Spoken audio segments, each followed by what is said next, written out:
Posição 2 e soldado.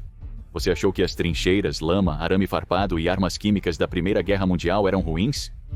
Prepare-se, pois você está prestes a enfrentar muita dor. Estamos de volta para uma sequência sobre a Segunda Guerra Mundial. E desta vez, bem, ainda é guerra, mas será muito mais mortal. Primeiro de tudo, esta não é a Segunda Guerra do seu avô. Os tempos mudaram, e tanto as táticas quanto as armas evoluíram muito desde a Grande Guerra. Desde as novas táticas ardilosas e o perigoso poder de fogo das forças inimigas, até as inúmeras ameaças do ar, terra e mar, eis porque você não duraria um dia na linha de frente da Segunda Guerra Mundial. Agora, avance. Diferentemente da Primeira Guerra Mundial, travada principalmente nas trincheiras, a Segunda Guerra Mundial envolveu soldados combatendo em terrenos completamente distintos ao redor do globo. E enfrentando seus inimigos em terra, no ar e no mar. Assim como o estilo mais horrível de guerra de todos, a matemática, através do uso de criptografia e cifras secretas. Mas vamos começar com algumas botas no chão. É importante ressaltar que, com a batalha terrestre, estamos nos referindo às ameaças enfrentadas pelas forças aliadas. Se você acha que estaria lutando pelo outro lado, então este não é o vídeo ou site para você. Com isso fora do caminho, vamos te colocar bem no meio disso. Um soldado aliado no meio do conflito mais mortal da história. Não, sério. Com 17% dos homens em uniformes aliados encontrando um fim prematuro, você teria sorte de chegar ao final do almoço. Sem mencionar o fim da guerra até 1945. Estima-se que entre 70 a 85 milhões de pessoas morreram durante a Segunda Guerra Mundial. Isso representava cerca de 3% dos 2,3 bilhões de pessoas da população global em 1940. Mesmo falando puramente em termos estatísticos, você seria considerado sortudo se conseguisse passar a semana. Chega de matemática, vamos ver o que você enfrentaria lutando contra as forças da Alemanha nazista. Durante a Segunda Guerra Mundial, os nazistas usaram uma tática militar chamada Blitzkrieg. Embora você possa associar mais comumente essa palavra com aviões soltando bombas durante ataques aéreos, isso era apenas parte de uma estratégia maior. Blitzkrieg, que significa guerra relâmpago, consistia em usar velocidade e surpresa para atacar os inimigos. E isso inclui você, soldado. Você enfrenta um inimigo cujo único objetivo é romper as linhas do seu exército rapidamente, usando manobras coordenadas e ataques concentrados com veículos blindados, ataques aéreos e tropas terrestres nazistas. Vamos analisar a estratégia da Blitzkrieg para que você, como soldado, saiba o que esperar ao enfrentá-la. Em seguida, continuaremos abordando algumas das armas nazistas mais infames. Afinal, você não vai passar pela guerra inteira. Você pode saber algo sobre o que provavelmente causará sua morte. O primeiro passo do Blitzkrieg envolvia veículos blindados e motorizados para iniciar ataques rápidos e poderosos, embora breves, concentrados em romper as linhas de defesa inimigas. Supondo que você não fosse instantaneamente morto ao ser pego em uma barragem de projéteis de tanque e separado de seus membros, então você estaria sob o inferno dominante de um ataque aéreo. A segunda parte do Blitzkrieg utilizava ataques aéreos rápidos para surpreender as tropas inimigas, possivelmente enquanto ainda se recuperavam do ataque anterior de veículos blindados. Antes de conseguir resgatar seus membros ou os do seu companheiro arrancados pelas bombas, com os ouvidos ainda zunindo dos projéteis de tanque, você ergue o olhar e vê uma bomba com a suástica caindo do céu em sua direção em um ataque surpresa nazista.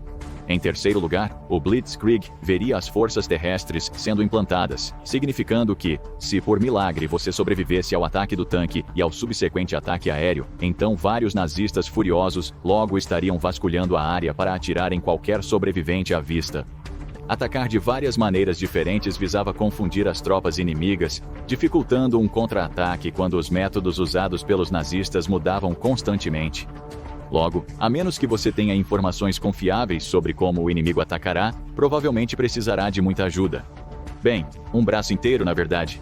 Continue procurando, temos certeza de que caiu em algum lugar por aqui.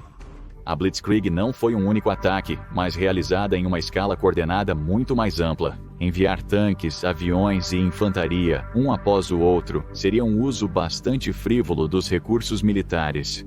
A estratégia da Blitzkrieg era mudar constantemente a frente de batalha, visando pontos mais fracos nas defesas dos aliados com um ataque principal. Enquanto as forças oponentes se mobilizavam para proteger esse ponto fraco, os nazistas romperiam e mirariam em outro, visando a Vernichtungsschlacht, ou aniquilação total, eliminando todas as forças aliadas para garantir uma vitória unilateral nazista. As forças nazistas empregaram pela primeira vez as táticas de Blitzkrieg durante sua invasão à Polônia em 1939. Em um ano, seu exército usou as mesmas táticas para invadir vários países europeus, como França, Holanda e Bélgica. Usando essas táticas, a Alemanha nazista derrotou a França, Dinamarca, Noruega e Luxemburgo, e matou 380 mil soldados da Força Expedicionária Britânica estacionados na França, até 1941. Ao mesmo tempo, do ponto de vista dos soldados em campo, eles estavam contra um exército adversário que parecia impossível de derrotar, feroz em suas táticas, e inabalável e inquestionável em sua lealdade a Hitler e sua ideologia fascista. Como apontado anteriormente, e como você provavelmente notou, isso difere drasticamente de como a Primeira Guerra Mundial foi lutada. Por parte de sua oposição, os nazistas, essa diferença foi muito intencional. A doutrina do Blitzkrieg e Vernichtungsschlag, os ataques rápidos e brutais e a devastação total do inimigo, eram ideais estratégicos que surgiram entre o fim da Primeira Guerra Mundial em 1918 e o início da Segunda Guerra Mundial em 1939. A Primeira Guerra Mundial foi uma guerra de atrito, lutada em trincheiras, com forças de ambos os lados entrincheiradas em um impasse quase constante, efetivamente em uma corrida para o fundo. O fundo sendo o primeiro a esgotar os recursos, e isso não é apenas comida e munição. Quando dizemos recursos, estamos nos referindo a soldados. Isso mesmo, na visão dos generais, você também é um recurso e um recurso descartável. Com avanços nas táticas, os nazistas também trouxeram armamentos aprimorados para a Segunda Guerra Mundial. Os inúmeros progressos na tecnologia de armas entre 1918 e 1939 significavam que você, na linha de frente combatendo os nazistas, estaria encarando canos de armas bastante poderosas. Durante a Segunda Guerra Mundial, rifles de ação por ferrolho e metralhadoras estavam entre as armas mais proeminentes enfrentadas pelos soldados. Mas enquanto, digamos por exemplo, os rifles em 1914 disparavam 15 rodadas completas por minuto, algumas dessas novas armas aprimoradas eram capazes de disparar 400 rodadas por minuto, a distâncias de até 6.000 pés. Isso é muito mais balas unindo pelo ar, o suficiente para lhe dar um novo piercing facial inesperado ou um sono eterno, ao levar um tiro na cabeça. Então, vamos dar uma olhada mais de perto no arsenal dos nazistas, as armas que provavelmente impediriam você de durar muito tempo nas linhas de frente. O Karabiner 98K foi a arma padrão da infantaria nazista. Projetado pela Mauser, um fabricante alemão de armas que produzia armas para as forças armadas da Alemanha desde o início dos anos 70, o Karabiner 98K era o mais recente na longa linha de rifles de ação por ferrolho e pistolas semi-automáticas que a Mauser era famosa por criar. Uma versão anterior do Karabiner teve bastante uso durante a Primeira Guerra Mundial, com a variante atualizada 98K sendo comum na Segunda Guerra Mundial também. O K, se você está se perguntando, não era uma abreviação para 1000, na verdade representava Kurz, a palavra alemã para curto. Então, o Karabiner 98K era o rifle de emissão padrão que você provavelmente estaria na ponta quando enfrentasse a infantaria nazista. A superconfiança pode fazer você pensar que, como esses rifles exigem que o operador levante e puxe um parafuso para carregar a próxima rodada, isso lhe daria tempo suficiente para desviar do próximo tiro. No segundo que leva para um soldado nazista engatilhar a próxima rodada, você poderia mergulhar como um golfinho para sair do caminho ou correr para uma posição melhor para disparar contra ele. Mas isso não é Call of Duty, crianças. Apesar dos rifles de ferrolho como o Karabiner 98K dispararem apenas um cartucho por vez, isso não significa que os nazistas não possuíam armas de fogo automáticas. Por volta de 1940, a Wehrmacht, Forças Armadas da Alemanha nazista, perceberam que precisariam de algo com maior taxa de fogo para melhorar a eficácia de sua infantaria em combate. Após a submissão das especificações para a nova raça de rifle, havia dois designs concorrentes para o rifle automático Gewehr 41, feitos por diferentes fabricantes. O primeiro, o Gewehr 41W, foi feito pela Walther, a mesma fabricante da icônica pistola Polizei Pistole Criminal, de James Bond. O segundo desses rifles automáticos, o Gewehr 41M, foi projetado e criado pela Mauser. Cada um tinha o objetivo de suas armas serem distribuídas entre as tropas da Wehrmacht durante o restante da guerra, com ambos os rifles testados em 1941. É necessário mesmo supor qual design os nazistas favoreceram? Vencendo sobre a Walther estava a versão Mauser do Gewehr 41. Era pesado, desengonçado e pouco confiável. Apesar de ser feito para se assemelhar ao Karabiner 98K, visando familiarizar o manuseio do rifle para as tropas da Wehrmacht, os resultados iniciais do uso do G40 e 1M pelas tropas na frente oriental foram considerados insatisfatórios. De mais de 6.600 rifles fabricados antes da interrupção da produção, mais de 1.600 foram devolvidos e considerados inutilizáveis. Porém, isso não significa que você estaria protegido contra tiros automáticos. Como o teatro de guerra mudou desde as trincheiras da Primeira Guerra Mundial, a infantaria na Segunda Guerra não precisava mais de rifles de ação de ferrolho de longo alcance, exceto para especialistas como atiradores de elite. Como essa guerra foi travada em um campo de batalha diferente, a forma como os soldados usavam e o que exigiam de suas armas também mudou. No combate de curto alcance, as armas mais novas precisavam de um alcance efetivo de apenas 400 jardas, com um cartucho menos potente, ao invés de atirar em um abrigo inimigo a 2.000 jardas de distância. Pare-nos quando você perceber para onde estamos indo com isso. Embora os rifles totalmente automáticos que você poderia ver preocupantemente no Walmart local ainda estivessem longe do desenvolvimento, havia outro tipo de arma de disparo rápido que você não gostaria de estar na ponta receptora. Conheça a humilde metralhadora ou submetralhadora se você é uma das pessoas que se irrita com coisas assim. A metralhadora mais comum e icônica dos nazistas na Segunda Guerra Mundial era a MP-40, amplamente distribuída entre as potências do eixo, equipada com um carregador de 32 balas. Entre 1940 e o fim da Segunda Guerra Mundial em 1945, estima-se que 1,1 milhão dessas armas foram produzidas, tornando-se favoritas de soldados em várias partes do mundo por muito tempo após o conflito. A MP-40, ou Machine und Pistole 40, foi usada de forma limitada até em conflitos recentes como a Guerra do Iraque e a Guerra Civil Síria. Isso tudo graças a mais de 200 mil dessas armas sendo recuperadas e redistribuídas pelos aliados após a Segunda Guerra Mundial, entregues a forças paramilitares de países em desenvolvimento. As tropas nazistas de infantaria, paraquedistas e tripulações de veículos blindados utilizaram-nas amplamente em todas as frentes orientais e ocidentais. Você e seus companheiros soldados aliados nem conseguem identificar corretamente esta arma, já que a MP-40 foi erroneamente referida como Schmeisser pelos aliados após o designer Hugo Schmeisser. Embora ele tenha sido responsável pelo design da MP-18, a primeira metralhadora produzida em massa, Hugo Schmeisser, não teve nada a ver com o design da MP-40, que foi projetada por Heinrich Vollmer e inspirada em seu antecessor, a MP-38. As MP-38s eram muito semelhantes às MP-40s em aparência e funcionalidade, sendo amplamente distribuídas e utilizadas por várias partes da Wehrmacht. Não seriam as únicas armas a disparar chumbo rapidamente nas linhas de frente também. A Erfurter Maschinenfabrik, produtora da MP-40, criou uma cópia alemã da metralhadora Sten britânica, a MP-3008. Outras variantes aprimoradas de armas existentes chegariam ao campo de batalha antes do fim da guerra. Outro design similar de submetralhadora, a MP-43, surgiu após ser desenvolvido em 1943. Apesar dos cartuchos menos potentes, a arma tinha recuo leve e era mais fácil de manusear. Entretanto, lutando na linha de frente, você poderia ter escapado da morte certa nas mãos de um nazista empunhando uma MP-43 se o próprio Führer tivesse conseguido impedir o desenvolvimento da arma. Isso mesmo, Adolf Hitler não queria que essa arma chegasse ao campo de batalha. Mas não se preocupe, ele não se incomodava com a injustiça disso para as tropas aliadas. Na verdade, ele pressionava por uma arma totalmente distinta. Hitler lutou na Primeira Guerra Mundial como mensageiro, entregando mensagens dos líderes para as tropas na frente ocidental. A familiaridade com a forma como a guerra foi travada fez com que ele sentisse que seus soldados precisavam de armas capazes de disparar a longas distâncias, como os rifles de ação de ferrolho com alcance de 2.000 jardas, que estavam em serviço durante a Grande Guerra.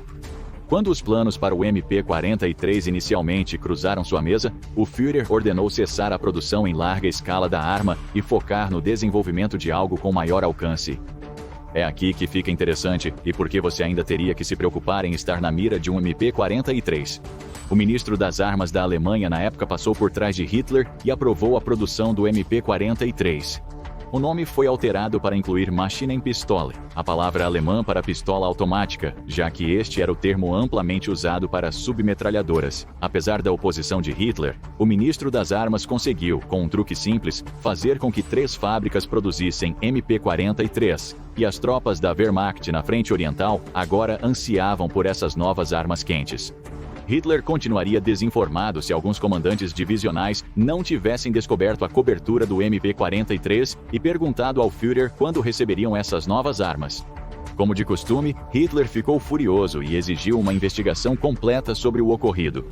Para a sorte do ministro das Armas e dos trabalhadores da fábrica de armas que desobedeceram Hitler, a investigação mostrou que o novo MP-43 aprimorado era tão eficaz que o Führer mudou de ideia sobre eles.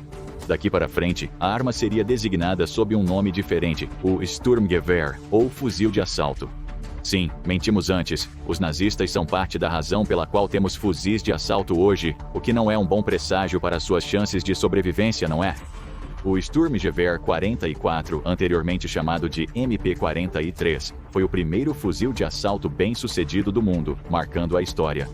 Era mais compacto que os rifles de ação por ferrolho usados na Primeira e Segunda Guerras Mundiais, com maior capacidade de fogo automático controlável, e influenciou outra arma famosa 2 anos após a Segunda Guerra, o AK-47 soviético. Então sim, o avô alemão de uma arma tão famosa que ainda é ativamente usada em todo o mundo, é uma das muitas armas nazistas apontadas para você. Se você conseguiu durar horas na frente, não apostaríamos nas suas chances quando o Sturmgewehr 44 começa a disparar, já que eles eram considerados eficientes, funcionais e letais. Quando se trata de ser transformado em queijo suíço por tiros de rifle de ação de ferrolho, tiros de submetralhadora ou tiros de fuzil de assalto, a escolha é difícil para realmente se sentir 100% confiante. Mas então temos as grandes armas? Ainda estamos longe de terminar de descrever as inúmeras maneiras que os nazistas tinham de matar a tiros.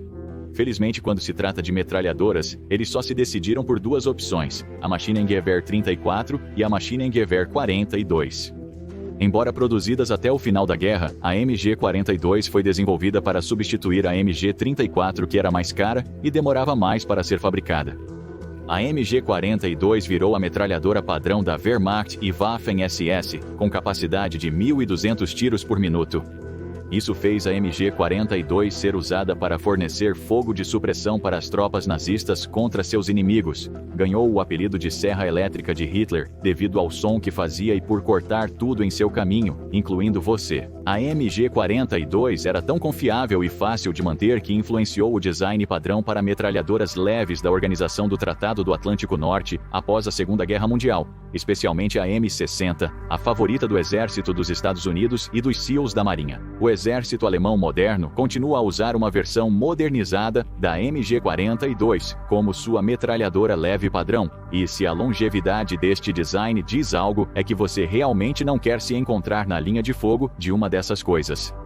Você ignorou todos os nossos conselhos até agora, seu tolo. Mas se você mantiver a cabeça baixa, rastejar na lama e tentar evitar as balas disparadas em sua direção por todas essas armas recém-desenvolvidas, talvez consiga ver o final da semana. Mas cuidado ao andar por lá, pois um movimento errado pode fazer com que você seja rapidamente obliterado de várias maneiras divertidas e horríveis. Vamos falar sobre minas em um segmento que gostamos de chamar Como Evitar Acabar em Vários Lugares Diferentes de uma Só Vez. Os nazistas usavam diversos tipos de minas antipessoal, incluindo a chamada mina de panela. Quando pisada, um frasco contendo ácido seria esmagado e isso acenderia um detonador, que então detonaria a carga principal, matando quem tivesse o azar de não prestar atenção por onde anda. Outra era a mina S ou mina de estilhaços. Estas eram enterradas no subsolo com vários fios saindo da superfície, à espera de um soldado aliado desavisado pisar nelas. Ao acionar uma mina de estilhaços, você veria exatamente por que ela recebeu esse nome, caso sobrevivesse. Uma vez acionada, uma mina S seria lançada no ar e explodiria, espalhando esferas de aço em alta velocidade em todas as direções, atingindo fatalmente qualquer pessoa próxima à explosão inicial. Agora sabemos o que você está pensando. Me esconderei dentro de um tanque, protegido por toda aquela armadura. A menos que você tenha sido alistado na divisão de veículos relevante de qualquer exército aliado do qual faça parte, não seria capaz de simplesmente entrar em um tanque. Mesmo que você consiga entrar em um bunker, ainda não estaria protegido da morte por mina terrestre. Por exemplo, os nazistas possuíam várias minas anti-tanque, sendo a versão padrão conhecida como Tellermine, contendo uma libra inteira de trinitrotolueno, essa mina grande, plana e circular. Imagine um prato de jantar com uma carga detonadora montada no centro, parafusada na carga base da mina. Quando um peso de pelo menos 350 libras passava por cima, neste caso o tanque que você pensou que poderia se abrigar, a Tellermine detonaria com força suficiente para arrancar as esteiras de qualquer tanque. A próxima era a mina Holtz, ou a mina de madeira. Entendi, você achou que eram só objetos metálicos perigosos para vigiar. O objetivo por trás da mina Holtz era evitar ser notada pelos varredores de minas detectores de metal dos aliados. Consistia em uma caixa de madeira com cerca de 10 libras de trinitrotolueno dentro, que exigia cerca de 250 libras de pressão para acender e detonar. Então havia a mina Riegel, um dispositivo longo, estreito e retangular, equipado com pouco menos de 9 libras de explosivo amitol. Essas eram especialmente mortais por possuírem 3 métodos de detonação. Múltiplos ignitores, um em cima e 2 em cada lado, eram conectados e responderiam a diferentes quantidades de pressão, seja 201,1 kg em cada extremidade ou 880 diretamente em cima. A mais engenhosa e aterrorizante das minas nazistas era a Goliath, um pequeno veículo controlado remotamente semelhante a um carro. Para os fãs de Call of Duty Black Ops, lembrem-se do RCXD. Um Goliath era alimentado por um pequeno motor elétrico, ou a gasolina, e controlado por um fio que seu condutor poderia usar para direcioná-lo a um alvo. Essas minas controladas remotamente também podiam causar danos consideráveis devido à sua carga de 200 libras de trinitrotolueno. Mesmo se você conseguisse evitar as minas enquanto se abrigava no tanque, ainda teria que lidar com uma barragem de canhões antitanque nazistas. O Panzerabwehrkanone 38, a arma antitanque padrão da infantaria da Wehrmacht na guerra, podia fazer buracos de 50 mm na armadura do tanque.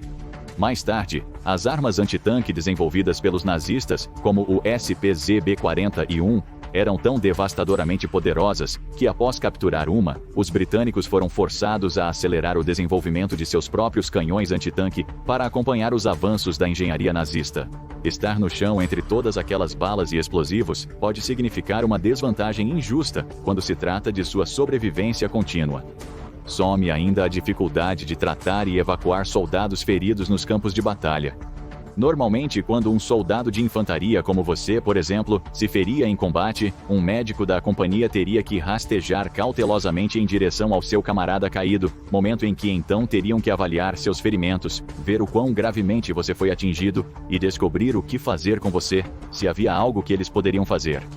Conforme a extensão do ferimento, um médico de campo iniciaria o tratamento prontamente, aplicando curativos e torniquetes para conter hemorragias, e então cobrindo as lesões com sulfonamida, um pó antibiótico, para reduzir o risco de infecção. Mas se você estivesse sangrando por um ferimento de bala em uma área sob pesado fogo nazista, um médico da companhia teria dificuldades em alcançá-lo com segurança, sem se ferir ou morrer. E quanto mais tempo você ficar ali deitado em dor excruciante, maiores as chances de desenvolver uma infecção grave ou receber outro tiro, possivelmente fatal. Se você tivesse a sorte de ser tratado por um médico de combate, uma equipe de maca de 4 companheiros seria convocada de uma estação próxima, contatada por rádio ou telefone assim que o médico lhe desse os primeiros socorros. A equipe então correria para te buscar e levar para uma tenda de auxílio, por vezes protegida por outros soldados. Novamente, se você estivesse sob fogo pesado e fosse difícil de alcançar, seria complicado para a equipe de maca chegar até você e te levar para um lugar seguro. Considerando as ameaças terrestres e a baixa chance de sobrevivência, talvez você prefira ir para os céus ou navegar pelos mares, imaginando que conseguiria sobreviver 24 horas na Segunda Guerra Mundial, em uma frente diferente. Caro amigo, você está errado. Fazer parte de uma marinha ou força aérea aliada era tão mortal quanto a vida entre a infantaria. As táticas kamikaze, uma estratégia adotada pelas forças japonesas contra a América, resultaram em inúmeros aviadores realizando missões suicidas ao colidir seus aviões diretamente contra navios inimigos. Essa ideia começou no ataque a Pearl Harbor, quando um aviador japonês, o primeiro-tenente Fusata Aida, deliberadamente colidiu seu avião fortemente danificado na Estação Aérea Naval dos Estados Unidos em Kaneohe. A partir de 1944, durante a Batalha do Golfo de Leyte, os ataques kamikaze começaram a ser intencionalmente empregados, com 24 pilotos japoneses lançando ataques desse tipo contra um porta-aviões de escolta dos Estados Unidos. Isso resultou em uma das batalhas navais mais mortais da história, com 34 navios destruídos e mais de 5.000 tripulantes mortos por pilotos kamikaze. Alguns aviões kamikaze recebiam tanques extras de gasolina e bombas para aumentar seu poder de destruição nos impactos. Em Okinawa, aproximadamente 5.000 militares da Marinha dos Estados Unidos morreram em uma única batalha devido aos pilotos kamikaze. Durante a guerra, 47 navios foram afundados por ataques kamikaze, resultando em mais de 10.000 baixas. Além do terror vindo do céu, as forças aliadas no mar também enfrentavam a ameaça iminente dos submarinos nazistas, ou U-boats. Eles usaram a tática Rudel, também conhecida como tática do bando de lobos, para atacar comboios de navios navegando lado a lado com escoltas militares. Os bandos de lobos eram formados por 8 a 20 U-boats que atacavam de forma organizada comboios inimigos, liderados por um submarino observador que sinalizava aos demais o momento do ataque. Devido ao grande número de U-boats vindos de todas as direções nestes ataques, a tática do bando de lobos era extremamente difícil para os aliados defenderem seus navios. Os avanços tecnológicos também tornavam os U-boats quase invisíveis, dificultando ainda mais. Durante a Segunda Guerra Mundial, U-boats nazistas afundaram 2.700 navios, correspondendo a cerca de 70% do total de todas as perdas aliadas no mar. Pilotos voando acima também não tiveram um tempo muito mais fácil para sobreviver. Os nazistas possuíam não apenas armamentos capazes de destruir tanques, mas também armas que podiam ser utilizadas contra veículos terrestres e aéreos. O canhão flak de 88 mm era uma arma de alta velocidade, forte o suficiente para derrotar qualquer blindagem de tanque no mundo e precisa o suficiente para servir como arma antiaérea. Os nazistas usavam a mesma arma em ambos os modos sem necessidade de modificações. O flak tinha 7,5 metros de comprimento, disparava 8 tiros por minuto e requeria uma equipe de 6 homens para operar. Mas este canhão pesado tinha um alcance efetivo de mais de 10.000 metros. Então, seja no ar, no chão ou no mar, você estava olhando para uma variedade de possíveis mortes. E se você acha que ficar em casa e evitar a guerra completamente era uma opção? Adivinhe novamente. Como vingança aos ataques aéreos dos britânicos e americanos às cidades alemãs, os nazistas lançaram armas aterrorizantes contra os cidadãos do Reino Unido, na tentativa de aterrorizar e minar o seu moral. A própria propaganda dos nazistas chamava essas armas de V1 Doodlebug e os foguetes, V2, Wunderwaffe, as armas maravilha que eles acreditavam que virariam a maré da guerra a seu favor. Os V1s eram bombas voadoras, conhecidas como Doodlebugs, ou bombas zumbido devido aos seus sons característicos em voo. Essas bombas aladas, movidas a jato, eram lançadas de rampas ou posteriormente de bombardeiros adaptados.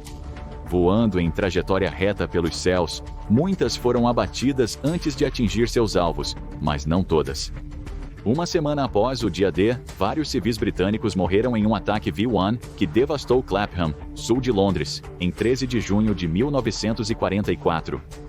Em 8 de setembro de 1944, os primeiros foguetes V2 atingiram Londres.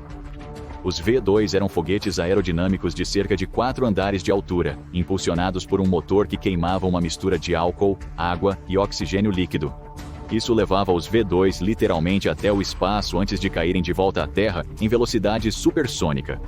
Um ataque de V2 em Londres em 27 de março de 1945 causou 134 vítimas e deixou centenas de milhares de civis desabrigados após a destruição de suas casas. Então, eis algumas razões pelas quais você não sobreviveria um dia durante a Segunda Guerra Mundial. Soldado, nem pense em desertar. Até mesmo as forças aliadas atiravam em suas próprias tropas que se recusavam a lutar. Agora, confira a máquina de guerra alemã de 1.000 toneladas de Hitler, o megatanque mais insano já inventado, ou assista a este vídeo em vez disso.